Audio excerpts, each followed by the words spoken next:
Welcome to the AMIT podcast. In today's episode, I talk with Katrin Bekes about the quality of life of an MIH patient. MIH is a really important topic. That's why all the experts in this field meet in Munich for the AMIT conference to talk about it, network, and to teach about it. You're all invited. Have now fun listening to this podcast, which is made possible by GC Europe.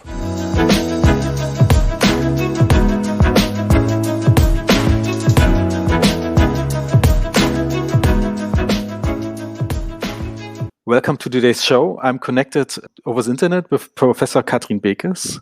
Hello, welcome back, Katrin. Hello, Georg. Thank you very much for the invitation. You just published a book about MIH, and I want to congratulate for that. I probably won't buy it, but I will look through it as a quintessence proof. Yeah, thank you very much. It was a little bit a dream to publish such a book for practitioners. I wanted to do it for a long time. Thanks to COVID, I had more time last year. And so I got the chance to write all the chapters. It's for the practitioners. We show a lot of step-by-step procedures, especially clinical cases, and how you can do direct restorations step by step, how you can do indirect restorations, and how you can treat these patients suffering maybe from hypersensitivity, and to give all the dentists or the students a lot of tips about MIH.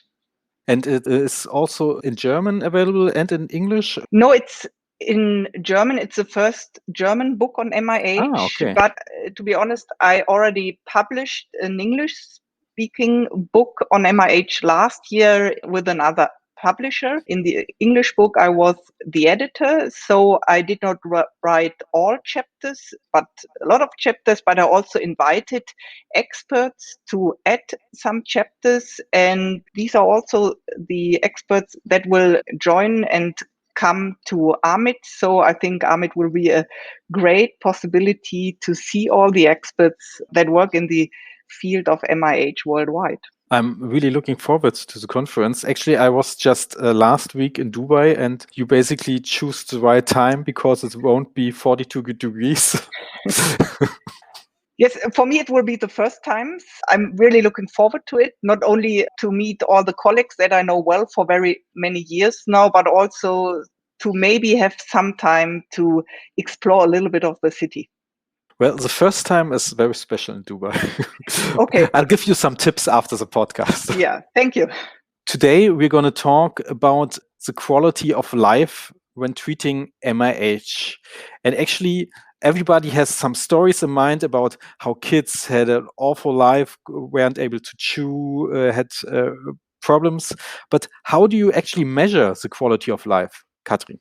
Yes, I think we all know MIH. We know what it is now. It's very familiar also in daily practice. But what we all see is that MIH affected children face a number of difficulties in their daily life due to the porosity in the affected animal and due to masticatory forces. The enamel may break down, resulting in unprotected dentin, typical cavities. And we know that hypersensitivity might be a symptom as well. And these teeth are not only temperature sensitive, but can also cause pain. And what we say very easily is that it affects quality of life. But maybe we should think a little bit about what really is quality of life, because the phrase is widely used in everyday life and also in academic writing.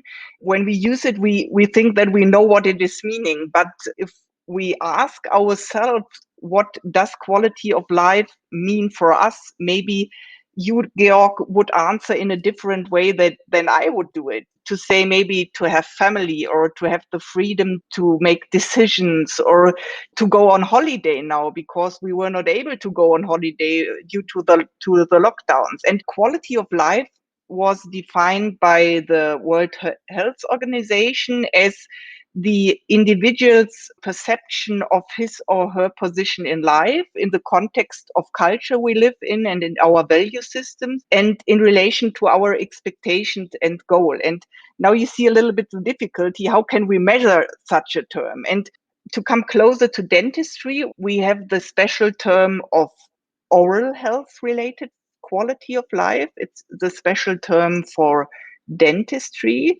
It is a part of quality of life. It is a part of health related quality of life. And it reflects how we can eat, how we can sleep, how we can engage in social interactions, how we are satisfied with respect to our oral health. So it depends on our oral health. And it has multiple dimensions as well, as I already mentioned, for quality of life. And how we can measure it, it is a concept and we cannot measure it directly. And what we use in dentistry are questionnaires. And now there's the next problem with questionnaires in dentistry, because relating to MIH, we are talking about children. And I think it is what we can all realize, that it is a difference if you ask questions to adults than if you ask questions to children, because they are in a different stage development. And we have such questionnaires for children. We have for the small children, for the toddlers, we have questionnaires that are answered by the parents. And for the older children, like when they become 6 and older, and when they can read and when they can fully understand simple questions, we have questionnaires for them. And one example is the so-called child perceptions questionnaire. We can use such a questionnaire. It has 25 questions, and we ask about oral symptoms, we ask about functional limitation, we ask about emotional well-being or social well-being. For example, we ask the child, during the last 4 weeks, how often did you have pain in your teeth? This would be an example for the oral symptoms. And the child can answer on a scale from never up to every day or very often. So it's never, once or twice, sometimes, often, or very often. Another question for functional limitations would be, how often did you have problems drinking hot or cold drinks or to eat something? And the child can answer on the scale again. And what we do is that every answer, every frequency of answer has a score. So never would mean 0, and very often every day would mean 4 points for this answer. And we have 25 questions. So therefore, if the child would answer every question in that way that he encounters this problem very often, he would make 100 points on the scale. And what you can imagine is that a summary score of 0 indicates that there are no problems, there is the absence of any problem, and the higher the score is, the more impaired is the quality of life. And the possibility with this questionnaires is now to really measure the impact of a disease, of an oral disease, on quality of life, not only to go into the interview with the patient, but to measure it and to see it on the paper and to see in what dimension the patient is impaired. I already said we have oral problems and functional limitations. This is more related to the oral facial system, of course, but we also ask questions for emotional and social well-being. So like, how often did you have problems or did not want to open the mouth and you did not want to smile? Or how often have you been teased by others or called names by others because of your teeth? And this is more the social and the emotional component. And this we want to measure with these questionnaires as well. What we have seen in children with MIH that, of course, they face a number of difficulties. And in our clinic, we did a small study where we gave this questionnaires to MIH patients and also gave it to healthy patients not showing any MIH, not showing any carriers. And what we see were that, of course, the most often ticketed items in these patients were, of course, pain or sensitivity towards cold drinks and foods. It was pain in the teeth or mouth. It was that they needed longer time than others to eat their meals because of their teeth. And of course, and this is a social component, then the fifth often reported problem was that they have been upset because of their teeth. So it's not only the functional and oral dimension, it's also how they look like and how they think, how they look like, and they are upset with it. So we saw these problems in these MIH children, and we did not see it in the healthy children. So with this example, you can already see what information you get from this questionnaire, because sometimes it's very difficult to go into the interview with smaller children. If you ask them what their problem is or what difficulties they might face, they do not have everything in mind. But with this questionnaire, you have the possibility to cover all these dimensions. How long does it take to fill out this questionnaire? The questionnaire I mentioned right now, it's a child perception questionnaire. It's 25 questions. What we have seen, it's about 10 minutes, 8 to 10 minutes that it takes the children. It depends a little bit on the age, how familiar they are with reading. So what we see is that you give it to a child that just started reading, you need to help a little bit. But if you give it to an 8 or 9-year-old child, the time is less. But what's usually the MIH score where you know from the questionnaire that you really need to treat something? Can you kind of see where it's moderate or when there's no treatment needed? I already said that you get a score, and the question is, what is a high score and what is a low score? And is it okay, or do we need a treatment? So maybe I can explain that if you give this questionnaire to a healthy child, that where you think this child has no problems, this child will make some points with this questionnaire as well. We know that in 1 or 2 questions, this child will also answer that 1 or 2 problems are maybe encountered once or twice during the last 4 weeks. So they have a very low score. It's about 6 or 8 on the scale up to 100. But if you give it to MIH patients, there's also a difference to which patient you give it, to which MIH patient, because we know MIH has different severities. And what we can imagine is that a child that has only one opacity on a first permanent molar and maybe hasn't noticed it, this child won't make more points on this questionnaire than a healthy child. In contrast, if you have a child which has great and big opacities in the incisors, maybe yellow, or a child that has very severe molar that is destroyed and has large post-eruptive breakdowns and has a lot of pain, we know that these children make up to 20 points on this scale. What we know is that we call it the minimal important difference. So a minimal important difference means, is 1 point in difference really what a child experienced? Probably not. But what we know is that with this questionnaire, if you have a difference of 5 points, then it's really a difference that you feel. And what you can see is, I already said, you have normally 6 to 8 points, and we go over 20 points with the MIH patients. You see that there's a huge difference, and that these patients really have a problem in their quality of life, which you can measure now. Do you think this kind of question is something more academic, or could it be useful for the private practice as well? I think it has its advantages for the practice because you can use it in different ways. First of all, you can use it when the patient first shows up.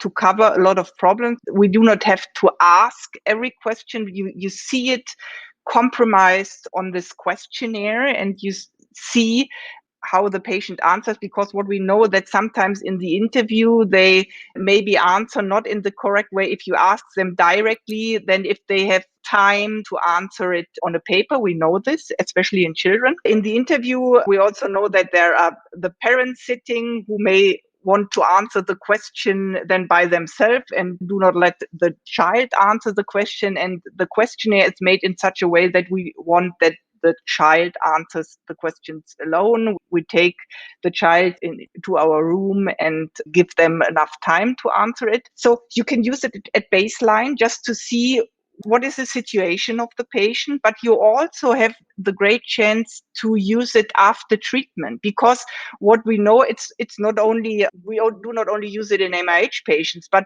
also if you do prosthodontics, we know sometimes the situation that we think from our side we did everything and everything is fine, but the patient says, no, it does not work. The prosthesis does not work and I still have problems. Then you can use this questionnaire as well to see what is the problem. What is definitely the problem that the patient has? And we can use it in MIH patients as well to see in which questions, in which items the quality of life increases, in seeing the frequency of problems decreases.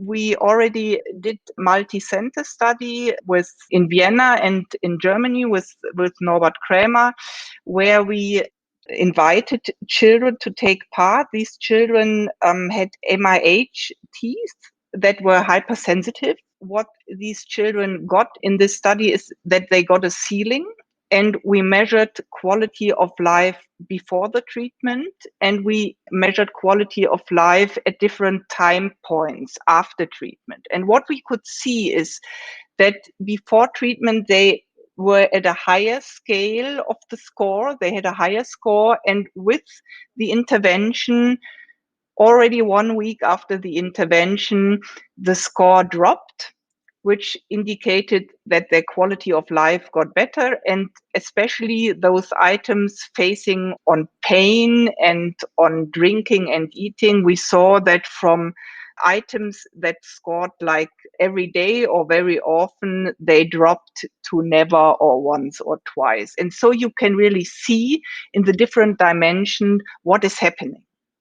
I think it's kind of interesting to have even in private practice these kind of questionnaires, because I mean, there are a lot of scores today where we can see how good the sleep was and whatever. And actually, before I see a patient and I would see, for example, it's a 20 or 8, I can be more worried or less worried, or look closer at the patient. Yeah, maybe I can add something, because now we talked a little bit about children and quality of life. Maybe what is interesting is that this topic of quality of life in dentistry is not new. We know it now for over 20 years, but it did not start with children. It started in the adult population, and it is very implemented there right now, because we have a lot of questionnaires for the adult population, but the most and widely used one is the so-called OHIP, the Oral Health Impact Profile. The advantage of this questionnaire is that it was originally, of course, developed in English, and now we have it in a lot of languages, meaning that you can use it worldwide, and we have it in different lengths. So the original questionnaire was 49 questions, and everybody said, okay, you can use it in research, but you cannot use it in private practice, because you cannot give every patient a questionnaire of 49 questions. So short versions were developed, and now we have an OHIP version which contains 14 items, but we have also a short version which has only 5 questions. And I think 5 or 14 questions is a burden that we can forward to the patient, because it's easily to answer 5 questions to get a short overview. These 5 questions focus on the different dimensions. 14 questions are okay as well. And then you get a very brief and short overview. What is the problem maybe of the patient? And because we are also and a lot focused on the oral and functional dimensions. And sometimes we forget a little bit the social and emotional dimension. And with this questionnaire, it's easy to cover these dimensions. And I think 5 or 14 questions are no problem. And it's also, I think, very interesting to use it in therapies to, as I already said, to measure a therapy effect, to see what was the problem at the beginning and where do we end. And right now we have, especially in the adult population, we have a lot of studies on this, of course, regarding prosthetic dentistry. So what is better, to give the patient, if one tooth is lost, to give him an implant or to give him a bridge? And right now we have so many studies on that, where you can see which makes the better quality of life. And we have a lot of oral diseases that are now covered. And what is also possible, the more the topic is growing, is that you can compare diseases. You can compare if caries has the same impact, like if you have mouth sores or oligodontia. So you can compare very different oral diseases and see how this affects quality of life. So for me, it's like that oral health has, and not for me, it's for those focusing on oral health related quality of life. I think oral health has 2 dimensions. The one is that is our view, what we do as a dentist. We take the traditional indices, like what is the DMFT and what is the periodontal index. But the other side is, how does the patient himself perceive oral health? How does he see his oral health? And we have to put these 2 dimensions together, because if you, to make one more example, when we have a look into a patient's mouth that has amelogenesis imperfecta, for example, this patient has, from the traditional point of view, it's maybe the situation that his caries index is 0. No caries. Nevertheless, he has maybe a hypomaturation or a hypoplasia. The teeth are yellow, they are rough, and he has problems in eating and drinking, and also, of course, with the aesthetic part. But we cannot measure this with our traditional indices. And if we would say he is caries free, and we compare this patient with a healthy patient who is caries free, we can assume that their quality of life would be totally different. So I think it opens a new way also in pediatric dentistry, not only for MIH patients. We have a lot of oral diseases that we are facing in pediatric dentistry as well. And I think there should be a shift in the next years, maybe to implement these questionnaires also in practice, and to get a little more information from the patient himself. Actually, it's very interesting, because with digital workflows, it should be easier to implement that. And I think even for the dental team, it could be interesting. For example, the receptionist knows immediately, okay, this is a high score. We have to give him an appointment very soon. Or as a follow-up, he still has a high score. We have to see him again. Or for example, it's a low score. He's fine. We'll have just a different recall rate. And it could be interesting for the hygienists, for the dentist as well. Yeah. How did I perform? So what we also have, we do not have it in every country right now, but we have it for Germany, for example, because I already talked about what is a high score and what is a low score. So what is normal and what is not normal.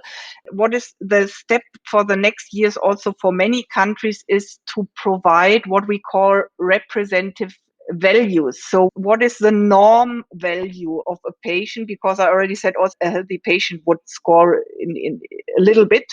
And we did this for Germany, and we did this for Austria for the German questionnaires. So we have this norm values. So we have a table where you can see the percentiles. What is the 50s? What is the normal, the 50s percentile, and what is below and what is above the score. And therefore we have the possibility to put it in a range and to see what is the actual patient now facing.